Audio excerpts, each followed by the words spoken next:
This episode is brought to you by the RVA Podcast Network. Find more information at rvapodcast.org.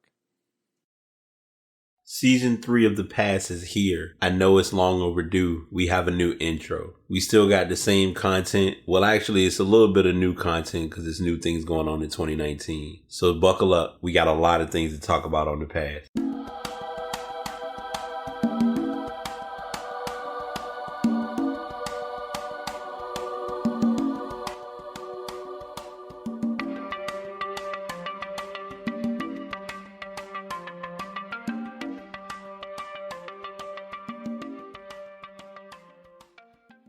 What is going on, y'all? Episode 264 of The Pass is here. I'm your host, BT. Looks like today is that everything wants to be off type of day, but you got to just learn to make it work. And that's basically what I'm being forced to do. To put it into a light summary, I left my laptop charger at home. Luckily, I have water. I had to get a new, well, I guess I can show y'all now. We got a new mic that we're working with today. So that is going to make things a little better. Y'all can see I'm using the same room, just in a different look. And I'm not going to be in the room for 2 hours. So I have a quick recording that I'm going to be working on today. So we're going to just run through this and see how this all comes together. So if you are tuning in on Instagram Live, thank y'all for tuning in. Those who are listening to the show as normal, we're going to ride this show as long as we can. If I get down to 5% and I start to just kind of rush through topics, it's not intentional. It's just the way the show turned out. But we're going to go ahead and jump right into it. This week, we are going to do our updates on our weekly picks. Last week, I was 8-6. Let me just confirm that because I don't want to just throw numbers like I know what I'm talking about and I have no idea what I'm saying. So let's give me a sec on that. And come on, there we go. I'm telling you, everything's going to be everywhere today. So we're just going to ride the wave. And that's all I can tell you. But last week, I was 8-5. Overall, I'm 44-26-1. Which currently I did do a actual image of it. My record as of right now, I am a 61.97% win rate. So I'm doing pretty good. That tie kind of mixed things up with the loss. You know, hey, we already know what time it is. So we're not going to really hesitate and do a lot of hustle and bustle. We're going to go ahead and jump into this week's picks. First up, Oakland at Green Bay, picking Green Bay for that matchup. Miami at Buffalo. Miami disappointed me, but they really didn't because it was the toilet bowl game. So picking Buffalo, I feel like Miami, this is going to be the revert season. Miami's going to go 0-16, and New England, I think, is going to go undefeated. But we're going to get into that as time progresses, obviously. LA Rams at Atlanta. I'm going to pick the Rams. I know I was giving one of my boys grief in our sports group, but I remember at the beginning of the season that it was all Atlanta all the time. And so far, y'all just got one win. So come back and get 3 wins and we'll talk. And that's just where I'm at. Minnesota at Detroit. Detroit did come off that Monday night loss. Short week somewhat. Going to pick Minnesota for that game. Houston at Indianapolis. I'm going to pick Houston. Battle of the losers, but the battle of the rough and low seeds. We have Arizona at New York, or the Giants. I'm going to take the Giants on that one since it is in at MetLife Stadium in New York.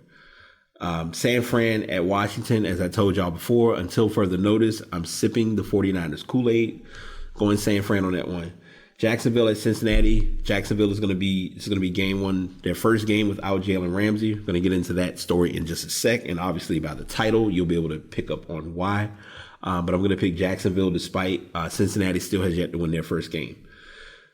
LA Chargers against Tennessee. This one is the opposite of what I looked at earlier for 2 teams with the same record. I'm going to pick Chargers on the road. New Orleans at Chicago. Going to actually take New Orleans. They've been showing me that they belong. They're in that conversation. Baltimore, Seattle. Close one. I would normally pick Baltimore, but because it's in Seattle and it's a very big road trip, I'm going to actually take Baltimore. I'm sorry, I'm going to take Seattle on that matchup.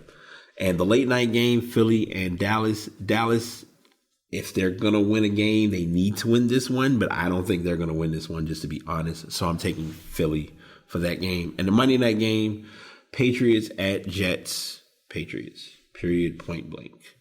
I did speak on it earlier. So again, those are my picks. They will go into our spreadsheet as I normally keep and a spreadsheet I normally maintain. And we'll go from there and seeing how those teams match up in their upcoming games. Jalen Ramsey wanted out of Jacksonville. He got his wish. Congratulations. You are now officially with the Rams. He was traded for 2 first-round picks. The news came hours after the Rams traded Marcus Peters to the Ravens in exchange for Kenny Young and a pick for the 2020 draft. Ramsey is a 2-time Pro Bowler. He was mainly trying to get his money. That's the main factor of the story. And he didn't get what he was expecting, so he ended up going ahead and making a decision to leave. Or they ended up pulling the trigger on getting that trade done and sending him off to LA. They did not state that he would. It was confirmed it's not a strong chance he's going to be playing week 7. We'll likely see him in week 8.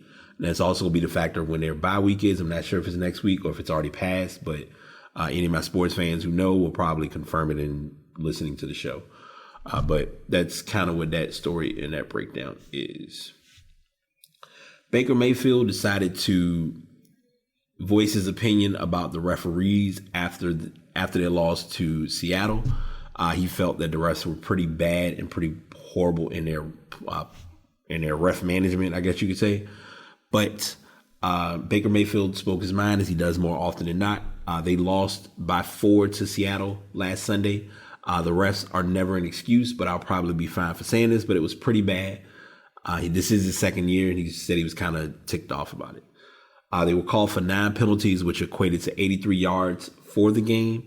But one call did draw major attention when Cleveland's Morgan Burnett was called for a horse collar tackle during what would be the Seahawks game-winning drive.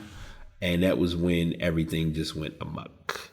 And they basically, Mayfield then went on. He didn't want to use his hip as an excuse.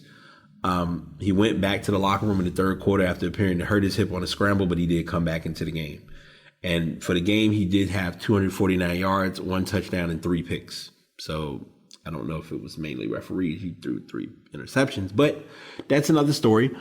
But nonetheless, they did lose that game, and I believe I did actually pick them to lose that game anyway. So I'm not like I had anything to do with it, but Cleveland, following their bye week, which is this week, they are going to be playing, of course, the Patriots. So good luck on getting that next win. They're currently 2-4 this season. So hopefully this could be that maybe bounce back game. It would be a big bounce back game, especially to get a win against a team undefeated that could likely go into that week undefeated. So that's what I have for that story. The Pelicans are playing it safe. That's the nicest way I can put it. They don't want to put a lot of pressure on Zion Williamson. I have been on air and on record to saying this numerous times. Right now, they're claiming it as a knee injury. I don't know if this is the knee injury from when he was at Duke. I don't know if this is the knee injury since he's been in the league. I'm not sure what it is, but they are just not taking any chances. They said he was believed to have injured his knee back on October the 13th. And right now they're saying the knee, and this is, okay, see, and they're kind of tying into what I'm saying, because this is an article like that. I mean, it's kind of a stable article to confirm this. Tom Haberstroh of NBC Sports noted the knee was the same one Williamson injured at Duke. He has been very much so living up to the expectations of what we're looking to see out of Zion. Zion has been very forceful and very dominant, but if anything, the Pelicans don't want to take any chances. The league doesn't want to take any chances. And he is a prized franchise player, but it's also not just about this year or his rookie year. It's about what could be the benefit of him down the pike with the team. So it's just something to think about and look at with him being with this team. I'm not gonna really go into a whole bunch of the backstory. I mean, if you have been following the podcast, I have talked about it before when he injured his knee at Duke against North Carolina. Like, it literally was like you watched someone just randomly hit a pothole and get a flat tire, like, right on scene. That was basically what happened. He took a turn, his body went one way, his shoe went another. I mean, I know it's kind of an odd way to say it, but that's literally the cleanest and calmest way of explaining what happened. So we're going to do a dual-based story because I'm not putting the other story yet because I want to wait until they actually get their World Series berth. But I don't know if I talked about it on the show yet, but I'm going to talk about it here now. The Washington Nationals are in the World Series. And I know I mentioned the women's basketball team winning the WNBA championship. So it's a coincidence that the Washington Nationals are on a come-up and that Bradley Beal got paid. I don't have that article, but I'm going to go ahead and talk about it now. Bradley Beal did do a contract extension with the Wizards. There was uncertainty as to whether that was going to go down or not, but it turns out that it did. Good, props to him for that occurring. I'm indifferent about it because he still could get traded, or he still could decide he may want to leave the team. But obviously, with anything, it's a business, so I get that as well. But steering away from basketball, I've already kind of given the basketball breakdown. The Nationals did sweep the Cardinals to make it to the World Series, and this is indeed their first World Series berth. It's a coincidence that they made the World Series the first year after Bryce Harper leaves to go to Philly to make more money. And it was very evident and clear, and the Nationals are making it very obvious that, hey, we can do this. We're a pretty solid team. Strasburg has been playing pretty good for most of the matchups that I have heard with him playing. This could be their first pennant, or Washington could be winning their first pennant since 1933. Obviously, the Washington Nationals are a new team. It was a lot of things that they had to overcome regarding that win that year. And it's an ironic situation because if you look at it, the Baltimore Orioles are just did not have the best season. I talked about it on the show going to my first baseball game, let alone it was an Orioles game. And I mean, the Orioles got mollywopped by Tampa Bay, but it was still just the environment and the atmosphere. Like, it's fans of fans. That's the bottom line. That's the nicest and cleanest way to put that. So they were able to win their matchup. On the American League side, currently we have the Astros are ahead 3-2. Both teams are going to be looking to go to their bullpens to do most of the work, which that happens sometimes. But in this case, it's really just what pitchers teams have available, along with wanting to make their best pitchers available when it comes time for the World Series. So Astros are ahead 3-2. Game 6 is actually tonight or today, which is Saturday. So whenever you all, for everyone who's watching the Insta Live, it'll be on tonight. But everyone who is a supporter or a fan from that listens to the podcast, you'll probably hear this tomorrow. So there'll be a winner, a team going to the World Series, or there will be a Game 7. All right. That is everything I have for sports. And that might be the quickest sports promo push that I've done in quite some time, but I wanted to get everything off the table because there's a lot that I want to get done, and I also am still playing I don't want to lose time or run the risk of not getting the full podcast recorded. So all of that being said, we're gonna go ahead and get into our stuff, and our stuff is gonna be a little balanced, a little unique, but some things that have happened, and we're just going to kind of chop right into what we have. So first up, Blizzard finally gave some feedback. What's going on, Kendrick? Welcome to the show, man. Appreciate you coming in. Blizzard did give some comments on the Hearthstone debacle, which they were able to reduce the suspensions and return the money for what happened. They had suspended him. They suspended Chung Blitzchung Nguai from a tournament and suspended him for a year after he delivered a message during a broadcast. Blizzard did finally make a statement about the situation, and they're going to allow him to collect his prize money after all and reduce the suspension. Blizzard President J. Allen Black explained that while Blizzard tries to uphold company values that focus on diversity and global thinking, it also wants to keep esports events focused on games. He did break a rule, but Brock insists that the specific words he said weren't the issue. The views expressed by him were not a factor in the decision that was made. I wanted to be clear, our relationship in China had no influence on our decision. We made these rules to keep the focus on the game, on the game and on the tournament to the benefit of a global audience. And that was the only consideration in the actions we took. If this had been the opposing viewpoint delivered in the same divisive and deliberate way, we would have felt and acted the same. He did went on to say that since Blitzchung did not break any rules while playing the actual game, he'll get to collect his prize money after all. He still will be suspended now, though the suspension is 6 months instead of a year. And that's fine. Like, that's fair. I mean, this is actually a follow-up from an article we talked about a couple of weeks ago. I believe it was either last week or the week before, where we mentioned how his comments and the actual feed impacted him, impacted the broadcasters. It was a lot involved with that whole situation.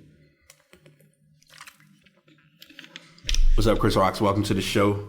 But yeah, we now believe he should receive his prizing. We understand that for some, this is not about the prize, and perhaps for others, it is disrespectful to even discuss it.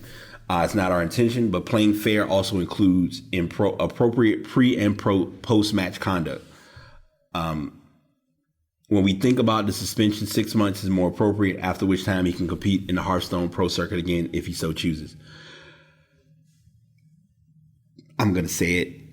I don't know a lot of people that really watch Hearthstone, but I don't knock the Hearthstone community because it is a big community. It's not really talked about or presented as much because you have those other big matches like CSGO, obviously League of Legends, Street Fighter, your fighting game community as a whole. So they did also reduce the suspension for the commentators involved in this incident as well. So that's everything regarding that story. Amazon is going to be cutting off a couple of delivery companies due to deaths that have occurred.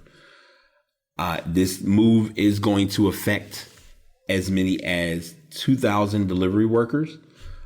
They've cut ties with 3 delivery contractors that were recently implicated in multiple deaths by a joint BuzzFeed News and ProPublica investigation. According to state documents obtained by the 2 publications, the companies now plan to lay off more than 2,000 employees. And in 2 of those cases, 2 of the 3 cases stopped delivering packages for the e-commerce giant. The investigation was completed in September, and it found that the 3 companies, Impact Shipping Solutions, Sheared Loman Transport, and Letter Ride LLC, often employed drivers with little experience and put them in difficult working conditions. Hey, what's going on, Lindstad? Welcome to the show. The reports describes how Amazon micromanages the delivery process, where drivers were pressured to hit delivery quotas. And I've heard people say this before, as far as their main press is to try to get the numbers. And this goes on both ends. This is business wise inside the warehouse as well as the delivery drivers as well, because let's face it, anyone that's been on the highway or been in different areas has seen an Amazon truck, and when they go they're trying to get packages delivered. And right now it's even more of an ironic circumstance because here it is, it's October, we're a couple of weeks away from quote unquote holiday season, so those things come into play as well. And that's kind of the gist of that story. That's main. I mean, that's mainly kind of the hit or miss. They're doing the release due to people being deaths and injuries or harm to those being drivers for Amazon. I normally don't do rumors on the podcast, but because Apple is known to leak and give information, it's coming, and it's just a matter of when. There are a pair of AirPods Pros, and I do have them.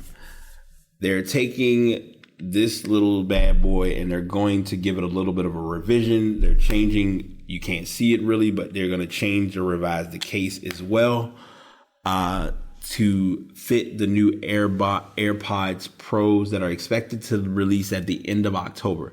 Now, time is not on their side because today this podcast is being recorded obviously on the 19th. If they're expecting to get them out by the end of this month, they're going to really have their hands tied and have their lives. They got their hands full on this one, basically. They're saying that, let's see, Bloomberg originally reported that they would arrive in 2019, and then it was revised that it would come out in 2020 by the beginning of, that was mentioned at the beginning of this year. Now they're saying that the AirPods Pros could arrive later on this month. The price tag is the red flag. They are they're expected to be priced as high as $260. So the original AirPods are $160. The AirPods Pro are $260. Is that meaning that they're going to last longer? That is an important question for the consumer to factor in or to look at with buying these products. This was confirmed when they presented the iOS 13.2 beta, which did show the AirPods that look very similar to the old in-ear headphones. They did show an animation that gave the look of the possible factoring in to adjust noise cancellation on the new AirPods. If you're getting the noise cancellation part, then okay, I hear you, but I don't. It's noise cancellation is still one that is a risky, slippery slope because, and she may be still in the Insta Live. Before I heard the Beat Studio, I didn't think much about noise canceling. Now that I've heard them, I'm like, okay, noise canceling actually is a real thing. And even with my solos don't have the noise canceling feature. They just help with not wanting to hear people. Sticking to this article, they do kind of give like a prototype look of what the AirPods themselves may look like, as well as the actual casing for the AirPods. Now, like I said, we haven't confirmed anything. The main factor is going to be if there's a potential October event coming up, then that will kind of play into what we see or what we know with these new AirPods coming. If they are looking to debut them in 2019, then they'll be competing with quite a few earbuds. Amazon is looking to launch the Echo Buds for $129. Microsoft has the Surface earbuds, which are $249, and those are going to have the swipe gestures, and they're also looking to implement them with the Office 365 apps. And also Google is going to be bringing out their Pixel Buds for in the spring of next year at $179. So we'll see if that all occurs or if the AirPods Pro is a real thing. But we do have a real product that is here, and I've seen a couple of articles talking about it, and I'm waiting to see a video when someone actually talks about them. And it's something that I never thought about, so I'm gonna kind of talk about what they're doing and kind of get into the storyline. Apple has indeed brought out an actual pair of noise canceling headphones, and they are the Beats Solo Pro headphones. They are looking to be released on October the 30th, and they are successors to the wireless Solo 3s. They have the W1 H1 chips built in. This is going to be a different approach to the headphones, and I'm upset briefly because I don't have my Solos to show you the different mechanism that is implemented into these headphones. The idea that they have is and I don't have, like I said, I don't have them, but anyone who has Beats headphones, you're aware that if you open the headphones, you got to put them on and then power them up. Well, with these headphones, once you pop them open, when they're open and they're set, like you don't even have to put them on your head. If you just open them, period, they're going to turn on. So they're given the smart technology to know to turn on automatically, which I think is a great feature. Chris Rocks, help me correct me if I'm wrong, because I know you have the Beats Pro, the Power Beats Pro. Do they automatically turn on when you put them in your ear? Do you have to put them in your ear and then you got to turn on something for them to work? So if you respond to that, I'd appreciate it. But I'm going to continue the article and go into more of what's coming. These Solo headphones are in black, ivory gray, dark blue, light blue, and red. They are looking to give a little bit more of a look with them. The LEC now does not include the headphone cable to allow travelers to, from connecting to any entertainment devices on the go, which will require the purchase of the accessory. Workaround for that is you just buy an aux cord and call it a day. Most people, all they want realistically is their wire. As long as they have the cord to charge them, that's what most people are concerned with. This is that proof of where we are with technology where, okay, thanks. Yeah. So for those who are listening to the podcast, so I want to make sure I am clear. The question I asked the person one of my friends who was in my Instagram chat, she did confirm they turn on automatically, but you can turn that feature off. So if that's a feature that's built in, that's a solid feature to have. And, if you do have that option to turn it off, that's cool too. For most people, it's it would be simpler to use it that way, but all of that, of course, comes down to preference. Let me make sure I'm missing everything. Further, Apple also made the latest release resistant to sweat and splashes with integrated on-ear controls for music, phone calls, and voice capacity, which is expected to become a hit among gym goers. So it's mainly the factor of if you pop them open, put them on, you find your playlist, you go, you don't have to, it's more of a convenience idea. This article isn't going to talk about it. I'm going to mention it because it is a problem with Solo Beats, and anyone who buys Solo Beats needs to be aware of this. If you buy Solo headphones, and this might have been the case with studios, I'm going to clear it up because I don't want to just talk for other headphones. When you first buy headphones by Beats, they're very tight. So they're like this, and I'm not going to hear myself for a minute, so I'm going to probably be a little loud for a moment. They're very tight when you first buy them. As you get accustomed and comfortable with wearing them, depending on how big your head is, I'm just going to say it being funny, the headphones kind of slowly start to stretch.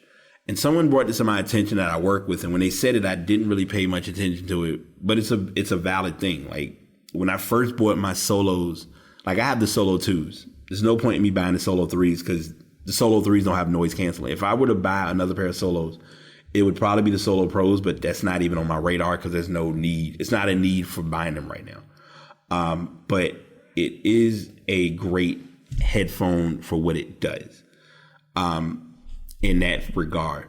But just when I first bought them, they were very tight. And after a while, they slowly started to expand.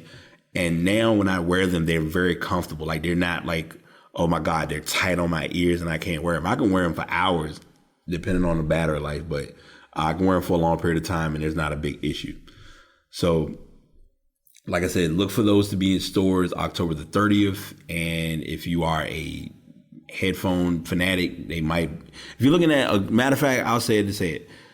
If you're looking at your noise canceling options for headphones going into Christmas, those could be your two options if the AirPods Pros are released and once the Beats Solo Pros are officially released. Fortnite got us, and I'm gonna give this story as paraphrased of an attention that I can and just kind of go along with it. Fortnite went down. I'm gonna drink some water for a second because I know there were a lot of people who were impacted by Fortnite's black hole. If you are on any of my social media and you see the image that I shared, that was the first image I could think of that would be the best image to represent this week's show. was the black hole, because it was a bit of a delay and the presentation was clear and it was evident that, all right, season 10 is here. Didn't realize Fortnite went this far, like season 10, quote unquote, chapter 2. It was basically a reboot of the game with new features that were first seen in a leaked trailer. The leaked trailer is for the Fortnite Battle Pass for the next season, which is starting off is a shot of one of the additions shown in the App Store leak from Friday, boats. That's the big deal. Players will be able to travel by water around the island, which appears to have changed, and can shoot other players in their boats. There appears to be another way to level via medals. Players can improve climb tiers by gathering materials along with the normal combat experience points received throughout the match. All of that's fine. The problem was leading into actually getting this done, and I skipped this part on purpose. An explosive season-ending moment caused the destruction of the island and apparently the game itself. It looked like Fortnite ended, but it's back after being offline for 40 hours. 40 hours of no Fortnite was rough for a lot of kids. I'm saying it because it's true. And I mean, if you look at that in idle time, depending on the day of the week, if it was a day kids were or weren't in school, that was a lot of, man, I could be online playing Fortnite. And they weren't. So that was a big hit to the game itself, but it didn't affect Fortnite that bad. And a lot of people who don't, I'm going to do a comparison, and then we're going to get into our music and our asses of the week. Fortnite for kids, or Fortnite in general, is power. It is Sunday Night Football. It is How to Get Away with Murder, Scandal, House, all of your big series and all your big shows that all the adults watch that I'm mentioning. It's those moments, but it was in kids form, and it was a video game, and it was down, and people like genuinely could not function from not having those features be available on the game. And it happens, like, it's technology. I think people don't understand that sometimes. They think of it as everything's supposed to work all the time regardless, and a lot of times it doesn't work that way. So that was the main gist of that occurrence, or that storyline going on. So we're going to go into our ass of the week. Before we do, however, I do want to talk about some music, and I'm going to whisk through music because my battery's at 12% on my laptop and I'm kind of upset, but it's okay. It's not the end of the world. First of all, Rihanna, thank you for introducing me to this song, because this is probably going to be played a lot by me. It's a song called Best on Earth. It's by Russ featuring Bia. I did find that was kind of like a random find. Like, I went to Rihanna's page and she's doing the slow walk with this song playing, and I'm kind of like, okay, what is this song? And I just she had the caption the names of the artists, which led me to the song, and I was like, okay, nice song. It was, and I like it. I play it pretty often due to copyright, and obviously because I'm using my phone, I'm not going to play it now. But I did hear that song. Two albums that did not do it for me were Gucci Mane and Cash Doll. I listened to Cash Doll's album. No. For me personally. Now, remember, everyone's listening or everyone's ear for music is different. I tried Gucci Mane's album a couple of tracks in. I didn't get to this Meg Thee Stallion track, so I may need to listen to more, give it a chance, and go from there. This album was recommended to me. I'm going to give it a listen as soon as I can. Nicole Buss has a new album called Kairos, and it's a pretty dope album. Melly, and that's Melii. She has they call it an album, but I thought it was an EP. It was 6 tracks, but okay, we're going to say it's an album. Melly, the album's called Motions. Deja McBride has a new single called Nashville or LA. Any of y'all that know me know I bangs with Deja McBride.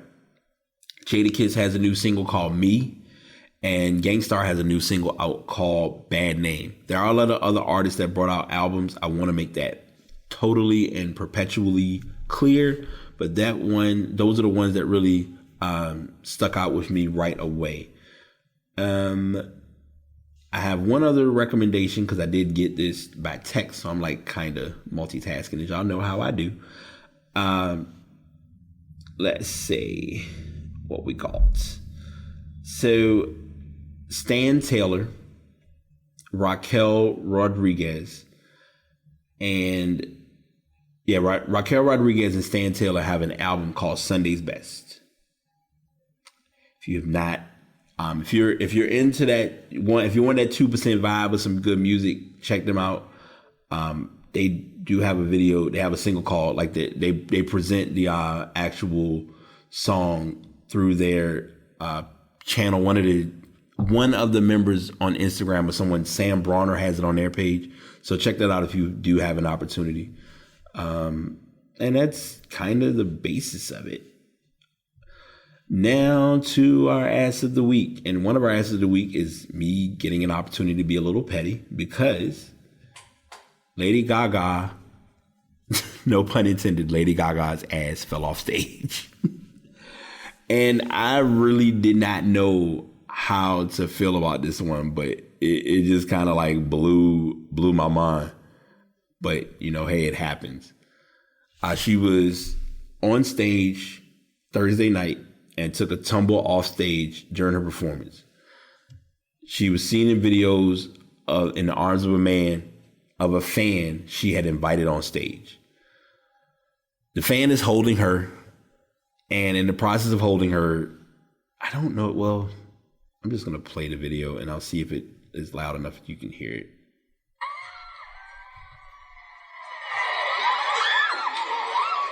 All you see is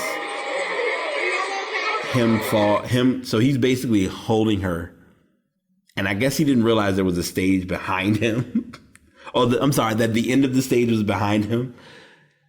Took a step, fell. She fell and kind of fell on her side. He fell. And the fan who got the money shot, not making sure they're okay, is too busy holding the camera pointing like, oh my God, look. And it's like, you want to make sure they're okay. Like, can you at least go over and just ask, are they good? Something. And that didn't happen. The fan and Gaga slip off the stage with Gaga landing on her back and the fan on top of her. Fans seated nearby rushed to help. And then this could be also why I'm putting his ass of the week. We legitimately thought she was dead. First of all, if you look at the video, it wasn't that big of a fall. It was a fall, but it wasn't that big of a fall. According to social media posts, the star was soon back at her piano performing another song and seemingly not hurt. She has had her share of physical issues over the years, and they go over some personal things of that sort. The star's current Las Vegas residency is that's just all random information. There's no immediate word on whether Gaga planned to cancel any shows because of the tumble. I doubt it. She'll probably still keep performing because she's an entertainer. She's a creator. She has a show to do.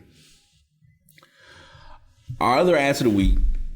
Oh, shoot. I forgot I got to do pass the message. I got a good one, though, for y'all. It's going to be definitely from the hip. I'm not going to lie. Our other ass of the week. A woman who has stood on ships' railings for selfies is barred for life from cruises. Now, I'm not going to lie. I thought she was just barred for life from this particular ship. She's never allowed to be on a cruise again. You are definitely ass of the week. Potential ass of the year. And I got to go through some of my articles to really look to see who's ass of the year. I have some favorites. I know one still is old boy who took the 200-mile drive in South Carolina. He's up there. The incident happened on board the Royal Caribbean ship Allure of the Seas as it is approaching Labadee, Haiti, earlier this week. The unnamed woman was spotted by a fellow passenger who alerted the crew. While on the balcony, I saw a woman climb on her railing. It happened so quickly. Not knowing what her intentions were, I alerted the crew. If I said nothing and she was going to jump, that would be horrible. Oh, he was concerned for her health. Okay, I got you. He later posted a picture of the woman wearing a blue bathing suit with hands over her head on social media. They tracked down the woman, removed her from the ship, docked in Falmouth, Jamaica. A Royal Caribbean spokesperson confirmed the incident. Yo, I'm not allowed to read anymore. Earlier this week, move this out of the way. Earlier this week, on the Allure of the Seas, a guest was observed recklessly and dangerously posing for a photo standing on her stateroom balcony railing with the help of her companion. Security was notified and the guests were later debarked in Falmouth, Jamaica as a result of their actions and are now banned for life from sailing the Royal Caribbean. On its website, Royal Caribbean explains that sitting, standing, laying, or climbing on or over or across any exterior or interior railings or other protective barriers is not permitted for guests' own safety. So they had to write all of that just to explain to someone that you don't do something like that anyway, because it could be like you could risk your life. And I mean, just like the guy who saw it, and I didn't say his name because it's in the article. I mean, yeah, I'm giving him, hey, give him credit where it's due. He at least announced it and presented it. So props to him. But you mean to tell me you don't know or wouldn't logically have an idea that you don't need to do something of that extreme to get the money shot or get a picture? You could have just took a regular picture on the balcony facing from where the water is. Not let me put my hands up and just be leaned against reached out here on the outside of the boat so you can see me on the boat just to get a selfie. It's not worth it. It's not worth your life. Selfies and planking, 1 and 1A. If you don't remember planking, go back and look it up. I don't like planking for personal reasons. I understood why people did it, but it wasn't cool. And that's all I'm going to say about that. Pass the message and we're going to wrap up because I got 15 minutes with this room and I also have 7% of battery life. The message I'm going to pass today is don't fret if you feel like giving up. And I'm giving this message to the listeners as well as to Brian. There have been moments and times in life where I have genuinely wanted to throw in the towel and just give up with everything. Wasn't worth it. Didn't feel the need. Just can't take the stress. Too much. Can't handle it. Out of my scope. All of that. I'm here to share with you all. There are gonna be times when you feel like just throwing in the towel, and it's okay. But what's not okay is to actually genuinely throw in the towel. Because there are a lot of people who are waiting for you on the other side to succeed. And sometimes we don't see or think of the other side because we don't want to look at the other side of it because all we're concerned about is I'm in a rough spot. Things aren't going great and I don't like it. And that happens. Like it happens to everybody. It's been happening to me. I didn't even talk about it on the show. I'm still struggling with this school stuff, man. I ain't gonna lie. A friend of mine said something to me today, or not today, but earlier this week, and I had to really accept it. Like, it was said to me before I started school, and it's been said, and it's going to be reminded every so often. This moment is meant to be a hard moment because it's meant to see if you can do it, which I am. It's just a matter of doing it and getting through it. That is the part that is the hardest to overcome and really factor in sometime. And that's all I can tell you. It's just a lot to encounter and a lot to embrace. But you got to know what you're doing it for. And sometimes you're not doing it just for you. You're doing it for those around you because sometimes you are an inspiration. And I had somebody tell me how much of an inspiration I am to them. And I'm like, dude, I'm still trying to get it together. I'm not going to lie.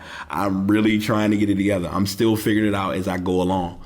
But I just share this message and I say it as a way to let people know, like, if there's something you're really trying to work on it and give your best effort. And don't feel like you're doing it wrong, even though you could actually be doing it right. And that's mainly the message I have for everyone today, is to just work on you and know that you're doing something right if others may or may not say it. And that's all I got. Like, that's basically the show.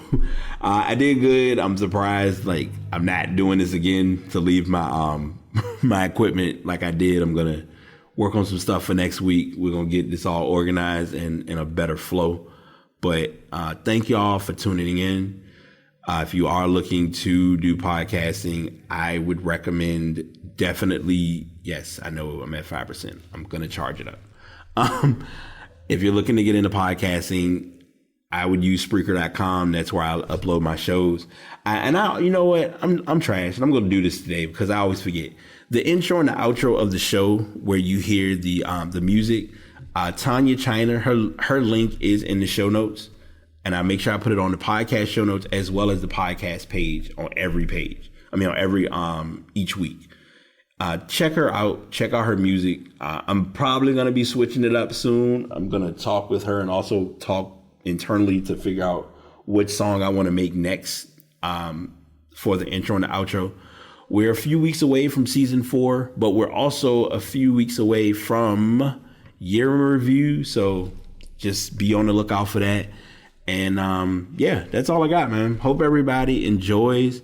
Those who have been in the Insta Live, thank y'all. If you stopped in just for a quick hello, or if you stayed the duration, much appreciated. And until next time, this is the Pad signing out. Next week, NBA season should be starting, so we'll have a little bit of NBA content. We'll see how my weekly picks are going, and we'll see how classes are going. But that's it. Y'all take it easy. The Pad signing out. Another episode is in the books. Thanks to everyone for tuning in. As I always share, if you'd like to get into podcasting, you can check out Spreaker.com. And if you're looking to invest in a microphone, or if you're looking to genuinely start with recording, I use the Blue Yeti microphone, but you may prefer to do the Samson Meteor. Just know that if it's your craft and it's something that you're meant to do it and do it well. That's my main thing to tell people about 2019. Do it and be reliable. Y'all take it easy.